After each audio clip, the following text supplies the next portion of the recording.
Iya, dan pemirsa, pendaftaran Capres dan Cawapres 2019 akan berakhir esok 10 Agustus 2019 dan maksud kami 10 Agustus 2018. Lalu kejutan apa yang akan terjadi di masa akhir pendaftaran Capres dan Cawapres ini? Di studio telah ada Mbak Vivi Zapki selaku Direktur Lembaga Survei dari Kedai Kopi. Selamat malam. Selamat malam Mas Reva. Sehat Mbak Vivi ya? Sehat. Seru ya? Ini saking serunya saya jadi tegang juga nih ya Mbak Vivi ya. Baik Mbak Vivi, ini sejak pagi hari tadi nama Sandiaga Uno muncul secara tiba-tiba dan ini ramai diperbincangkan. Menurut Anda bagaimana ini Mbak Vivi? Iya, ini memang di luar prediksi sebelumnya. Kita sebagai lembaga survei juga sebelumnya kalau kita menanyakan masyarakat juga tidak muncul ya nama Sandi ya. Tapi kan politik begitu ya, sangat dinamis, kita tidak tahu apa yang terjadi di belakang dan sebagainya gitu. Tapi bagaimanapun dengan kemunculan Sandiaga Uno, setidaknya dia sebenarnya juga sudah punya modal, misalnya kan masyarakat sudah mengenal dia karena dia wakil gubernur Jakarta, ikut pilkada Jakarta. Jadi memang kalau kita bicara dari sisi kapabilitas, apakah memang Sandiaga Uno ini menurut Mbak Vivi sendiri sudah cukupkah?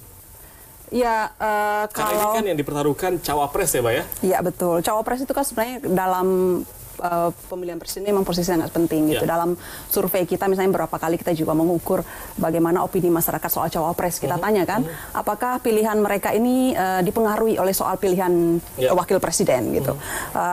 Beberapa kali kita mengadakan survei, yang terakhir itu survei di 10 kota dengan pemilih dengan suara terbanyak. Itu rata-rata konsisten dengan survei kita juga yang sebelumnya, survei nasional. Itu 53,3% mengatakan soal Cawapres ini merupakan salah satu faktor yang menentukan pilihan mereka gitu. Itu sebab partai juga jadi menghitungkan nggak sembarangan memilih wakil. Jadi selain faktor soal koalisi dan sebagainya, itu juga ada faktor soal utama juga lah begitu ya bisa dikatakan. Nah, ini terkait dengan lembaga survei, nama Sandiaga Uno menurut survei bagaimana ini Mbak? Dalam beberapa survei kami kemarin tidak muncul begitu tidak muncul. Tetapi kalau kita lihat pasangan Sandi Uno ini memang akan jadi agak berat ya, karena walaupun pernah kerjasama ini PAN sama PKS dalam pilkada Jakarta, tapi kan ada kemarin harapan dari apa namanya misalnya PKS yang menginginkan ada calon yang berdasarkan atau usulan dari Ijtima Ulama itu kan. Nah sekarang pertanyaannya, apakah Sandi ini bisa diterima oleh umat atau tidak begitu? Nah, kalau itu bisa diterima, mungkin itu bisa mempertinggi peluangnya. Baik. Nah, kemarin kan sempat disebutkan di banyak sekali media ini mengatakan bahwa Cawapres dari Prabowo ini berinisial A. Tapi kan tiba-tiba berubah menjadi mungkin ini bisa dikatakan S ya, atau mungkin kalau dari kubu Jokowi sendiri, menurut Mbak Vivi, apakah M ini memang benar Mahfud MD? Sejauh yang saya pantau, saya sebenarnya banyak kejutan kan hari ini ya. Kita lihat perubahan sangat cepat gitu. Waktu sebelum kesini beberapa menit lalu kita dengar Mahfud begitu. Kalau nggak salah beberapa menit lalu Abdul Qadir Karding nge-tweet Ma'ruf Amin gitu. Ganti lagi inisialnya tetap M sih. Baik, jadi memang sangat dinamis sekali sebenarnya ya. Nah ini kalau misalkan kita kembali ke Ijtima Ulama ini dari partai koalisi kubu Prabowo Subianto mengatakan bahwa harus ataupun ada dua nama rekomendasi, yaitu Ustadz Abdul Somad dan juga Salim Segaf. Nah, menurut Mbak Vivi sendiri, jika Prabowo tidak menentukan dua nama ini, akan berpengaruh ke koalisi? Ya, itu mungkin tergantung bagaimana Prabowo dan timnya ini berkomunikasi dengan partai-partai koalisi mereka ya, tentang pilihan pilihannya Prabowo ke Sandi begitu. Nah, hasil komunikasi itulah yang nanti akan menentukan bisa menerima atau tidak. Gitu. Jadi masih menunggu ya? Masih bisa ini komunikasi politiknya lagi yang harus dijalankan dengan baik. Tapi kalau dilihat dari kebutuhan Presiden Joko Widodo sendiri di Pilpres nanti, lebih tepat mana nih Mbak? Mahfud MDK atau Ma'ruf Amin? Ya, kalau dari survei kita kan pernah melakukan survei yang mengukur soal kira-kira bagaimana publik memandang kedua calon presiden ini. Nah, dalam survei kita itu terlihat kalau masyarakat beropini dua-duanya ini kurang religius gitu. Jadi faktor religius, Pak. Jadi biasanya kan dalam beberapa hal Jokowi ini unggul ya, misalnya dalam hal berpengalaman, tegas gitu Prabowo begitu. Tapi dua-duanya punya kesamaan, dua-duanya ini dianggap kurang religius oleh masyarakat. Sementara faktor soal religiusitas itu bagi masyarakat dianggap salah satu hal yang penting dalam mempertimbangkan pilihan mereka. Dan akhirnya muncul ini gitu. Ini juga kemudian mungkin jadi bahan pertimbangan oleh partai-partai untuk menentukan siapa yang mungkin jadi wakil dan kemudian bisa memenuhi harapan religiusitas itu dengan hadirnya wakil yang mencerminkan itu. Misalnya kalaupun Ma'ruf Amin misalnya kan dia adalah ketua MUI, terus juga di PBNU gitu ya. Lalu mungkin dari sebelah Prabowo juga entah kalau dia memilih. Ini kalau kita mengatakan bahwa religius, apakah memang Sandiaga ini termasuk dalam hal tersebut begitu? Ya, kalau dia bisa mengajak umat begitu ya, mendapat dukungan dia, barangkali itu bisa dianggap mewakili mereka. Jadi masih menunggu sampai akhir gitu sampai ya. akhir komunikasi mereka seperti apa. Dan pemirsa, kami akan melanjutkan perbincangan usai jeda berikut ini. Tetaplah bersama kami di Newsroom Today.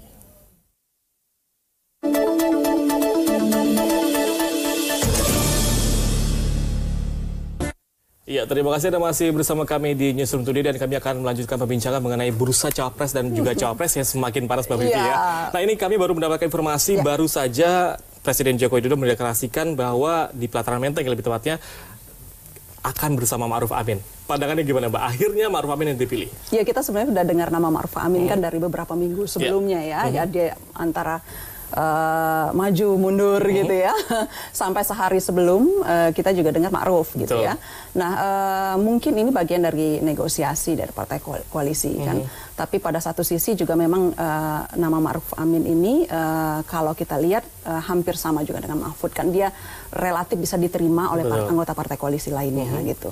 Tapi kalau dihitung mungkin ini ada hubungannya dengan soal basis dia di NU, memang lebih kuat Ma'ruf Amin begitu ya, karena dia ketua Rosam, pengaruhnya, dan kan sempat ada wacana atau kritikan kepada Mahfud dia soal ke-NU-annya agak diragukan, agak dipertanyakan.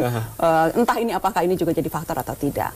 Tapi posisi Ma'ruf Amin ini memang kalau memperhitungkan soal faktor religiusitas dalam survei kita itu, ini dia bisa menjadi sosok yang bisa mengangkat Jokowi di kekurangan dia di sisi religiusitas itu, mewakili wakil ulama kan. Dalam survei kita juga menunjukkan faktor keulamaan ini memang salah satu faktor yang dipertimbangkan. Untuk di 2019 masih dibutuhkan begitu ya. Nah, ini jika Presiden Jokowi sudah mendeklarasikan memilih Ma'ruf Amin, kubu sebelah nih Mbak, kira-kira dari Prabowo Subianto, apakah memang akan tetap dengan nama Sandi?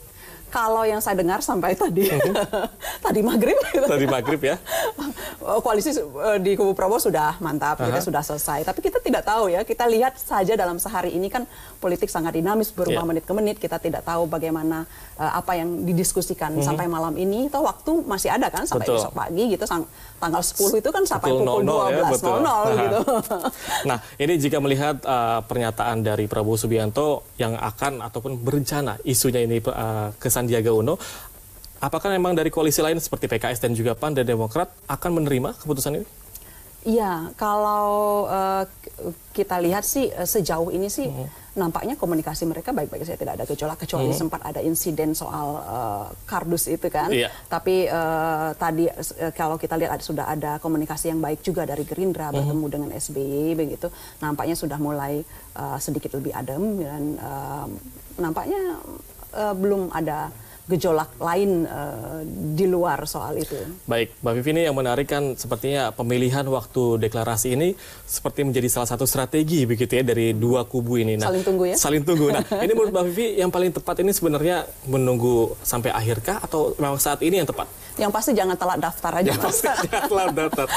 Jangan telat daftar dua-duanya, karena kan waktu itu juga penting. Karena kan dalam persyaratan pencalonan kan ada hal-hal juga harus dipersiapkan. Seperti surat menyurat yang itu membutuhkan waktu. Sehingga partai juga harus memutuskan cepat supaya nanti juga jangan sampai hal-hal yang administrasi itu menghambat mereka begitu. Jadi kalau memang kemungkinan nama Sandi tetap diperjuangkan ataupun tetap dimajukan begitu, dengan sudah kita melihat sudah mendaftar surat tidak pilot ya. Kalau tidak salah 3 tadi nama ada Bapak Presiden Joko Widodo, Prabowo dan juga Sandi. Berarti kemungkinan besar tetap Sandi? Saya tidak tahu juga itu. Masih menunggu. Tapi kalau gitu ya? tapi perhitungannya soal waktu itu mungkin jadi pertimbangan mereka juga, dan mungkin malam ini yang kita tunggu bagaimana hasil diskusi mereka. Mungkin saling mempertimbangkan lah ya. Ma'ruf maju mungkin bisa jadi di sini ada perubahan juga. Karena memang sudah melihat ada nama. Walaupun katanya sih sudah selesai katanya. Sudah landai lah begitu ya. Nah, ini kira-kira kalau Mbak Vivi sendiri lihat besok hari terakhir pendaftaran, akan ada kejutan apa sih Mbak kira-kira? Kalau kan banyak orang mempertimbangkan mungkin akan ada poros ketiga dengan keputusan Ma'ruf Amin, kemungkinan itu akhirnya tidak mungkin ada poros ketiga lagi. Gitu. Karena terkendala dengan presidensial threshold tadi ya. Nah, jadi kemungkinan kira-kira tetap yang kita tunggu soal pengumuman siapa wakil aja. Siapa wakil. Kemungkinan besar seperti itu. Nah, kalau misalnya kita melihat lagi capres ataupun cawapres yang diajukan oleh Joko Widodo ini, Ma'ruf Amin, apakah memang dari sisi politik ini bisa membantu juga, Pak? Iya, sekali lagi memang kita kan beberapa kali melakukan survei memang soal kehadiran ulama, latar belakang. Jadi kita pernah melakukan survei begini, latar belakang apa yang mereka harapkan dari seorang calon presiden ataupun wakil presiden. Kata ulama itu muncul gitu. Lalu juga soal faktor, soal religiusitas itu muncul. Sehingga kekurangan Jokowi pun kalau kita survei salah satunya soal religiusitas. Jadi ada banyak Jokowi punya pengalaman di soal apa namanya itu kemampuan, pengalaman gitu ya. Tapi soal religiusitas dia itu bawah gitu. Nah, kehadiran itu bisa meningkatkan. Ya? Selain itu kan selama ini kan Jokowi juga diserang oleh isu keagamaan gitu ya. Dan kehadiran ulama yang juga mewakili salah satu organisasi Islam terbesar di Indonesia gitu. Itu juga faktor gitu. Bayangkan kan masa NU cukup banyak. Jadi bisa dikatakan Ma'ruf Amin ini mungkin sosok yang tepat untuk saling mengisi kekosongan lah begitu, Pak ya. Nah, ini jika nih Mbak, kalau sudah mendeklarasikan seseorang nama cawapres, masih bisakah dirubah untuk besok begitu?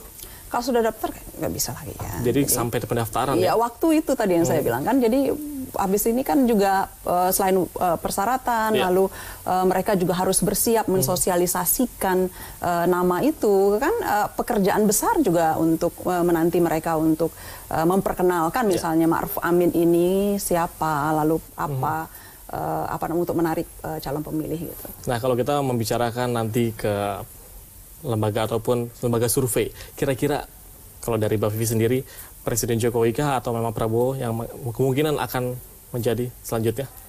Sejauh ini kalau dari hasil survei kita dengan tidak menghitung soal wakil presiden ya, ada juga sih beberapa simulasi dengan wakil presiden, tapi sejauh ini memang Jokowi masih unggul.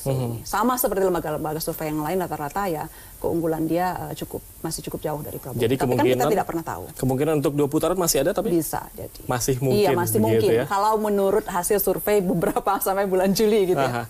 Nah, ini kira-kira kalau Mbak Vivi melihat strategi yang dilakukan dari kubu Prabowo Subianto yang memang masih menunggu mendeklarasikan ini, bagaimana Anda melihatnya, Pak? Masih menunggu seperti ini? Seperti masih menunggu ya. Mungkin gitu, tapi barangkali yang kan banyak hal yang harus dibicarakan selain soal nama. Misalnya setelah ini seperti apa kesepakatannya. Kita dengar-dengar isu juga kan soal kabar siapakah yang menggantikan Sandiaga Uno misalnya di posisi kedua di DKI begitu kan. Lalu juga bagaimana kan kalau dalam koalisi itu pasti ada